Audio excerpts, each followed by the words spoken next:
¿Qué tal? Muy buenos días. Un saludo para todos ustedes. Bienvenidos a esta cobertura de lo que es el inicio de operaciones de la Bolsa de Valores de Nueva York con un dato que nos ha llegado que no son buenas noticias y es el número récord de pedidos iniciales de subsidios por desempleo. Yo soy Gabriela Frías. En los próximos minutos hablaremos de esto. 6,6 millones, 6,6 millones de pedidos iniciales de subsidio por desempleo, reporta el Departamento del Trabajo para la semana que abarca del 22 al 28 de marzo. Esta es una cifra que está rompiendo todos los récords. Y si acumulamos los datos de la semana pasada, cuando hablábamos de poco más de 3 millones, ya estamos sumando casi 10 millones de pedidos iniciales de subsidio por desempleo. El cierre de compañías, las restricciones que nos impiden a nosotros también salir a comprar, las cesantías que se han anunciado, que se han acumulado en los últimos días, explican este número. Vamos a Nueva York con José Luis de Haro para ampliar esta información. José Luis, que además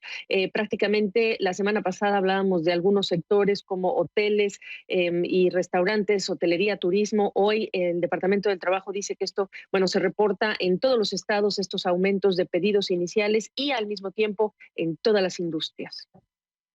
Así es, Gaby, como indicabas, esta situación, conforme seguimos viendo más y más cuarentenas en los distintos estados del país, sigue extendiéndose y sigue afectando a distintas industrias y distintos sectores en un momento en el que algunos de los cálculos que barajan los economistas hablan de que por cada 1,5 millones de peticiones de subsidio por desempleo que vamos viendo, se estaría sumando un punto porcentual a la tasa de desempleo, con lo cual, si tenemos en cuenta en estos momentos todas las peticiones que hemos visto durante las últimas 2 semanas, podríamos estar ya situando esa tasa de desempleo en el entorno del 7,5%. Los distintos bancos, mesas de inversión, hablan de que esta podría llegar a duplicarse y superar hasta el 15%, niveles que no hemos visto ni siquiera durante la crisis financiera, y la Fed de San Luis esta semana iba incluso más allá y hablaba de hasta 47 millones de desempleados y una tasa de desempleo que podría alcanzar el 32%. Ahora las miras siguen puestas en ese dato de empleo correspondiente al mes de marzo, pero sin embargo aquí en ese dato que vamos a conocer mañana viernes seguramente todavía no se va a reflejar completamente la situación que se está viviendo, la crítica situación que está viviendo el mercado laboral de Estados Unidos. Se habla de que quizá la tasa de paro podría subir hasta el 3,7, 3,8%, y existe un consenso de que podríamos ver una destrucción de empleo de más de 100.000 puestos de trabajo. Pero, sin embargo, lo peor está por llegar. Hemos comenzado ya el segundo trimestre y es aquí cuando realmente vamos a comenzar a ver el fin de esa actividad económica que ya comenzaba a comienzos de marzo y que ahora está en pleno rendimiento y que seguramente vamos sobre todo a ver hasta finales de abril y quizá también mediados de mayo, según algunas estimaciones. Y quizá por eso también es importante recordar que el dato de empleo que recibiremos mañana, bueno, pues no retrata todo lo que es el cierre, sino las últimas 2 semanas de marzo y esta de abril, las que pues con mayor, intensidad se dieron este tipo de anuncios y van a continuar, como dice José Luis de Haro. La expectativa de lo que sería la tasa de empleo entonces para mañana, José Luis, para de una vez poner en perspectiva el dato de hoy, el dato de la semana pasada de pedidos iniciales y lo que viene el viernes. Así es, de momento, ahora mismo parece que en ese dato que vamos a conocer mañana, Gaby, seguramente todavía no vamos a ver un repunte importante de esa tasa de desempleo debido a cómo se realizan esos cálculos.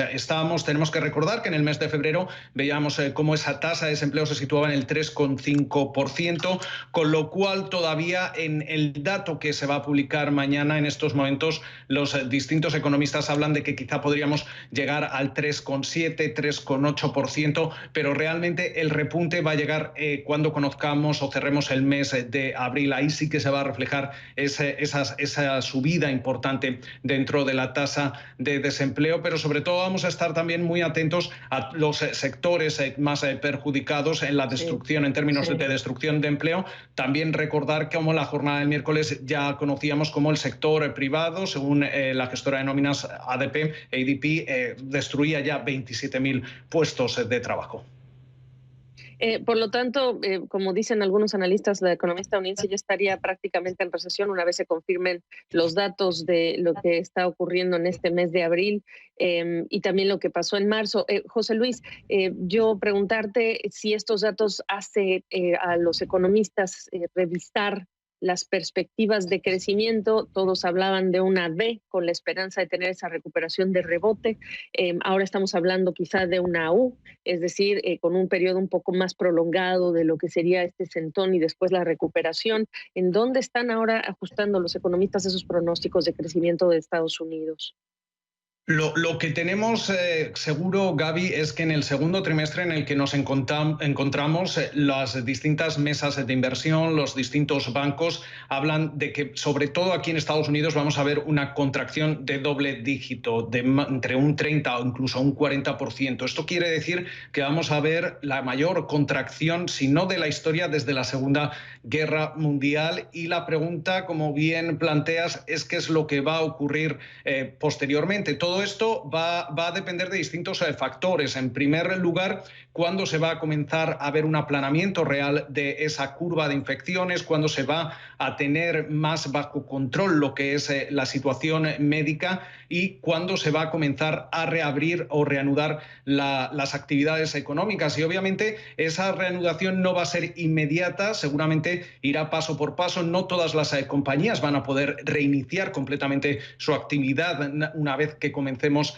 a ver cómo se levantan las restricciones. Tenemos que tener en cuenta que, por ejemplo, sobre todo lo que son el sector manufacturero, las compañías manufactureras, el volver a reanimar todas esas fábricas y esa producción todavía les puede llevar tiempo. Se habla de que realmente no vamos a ver algún tipo de normalización a medias de la economía, por lo menos hasta comienzos del mes de junio, con lo cual tenemos que tener en cuenta que ya nos habríamos comido, entre comillas, la primera mitad del año, con lo cual todo va a depender también de cuál es el daño que esto ha realizado en el consumidor. 2/3 de la economía estadounidense. Hemos hablado de esos alivios, de esos $1.200 que van a llegar a algunos ciudadanos estadounidenses, pero sobre todo el daño psicológico que esto puede hacer, porque realmente vamos a ver un cambio en la economía, un cambio en el consumo, y esto va a generar un nuevo normal que todavía no sabemos realmente cómo va a hacer que esa recuperación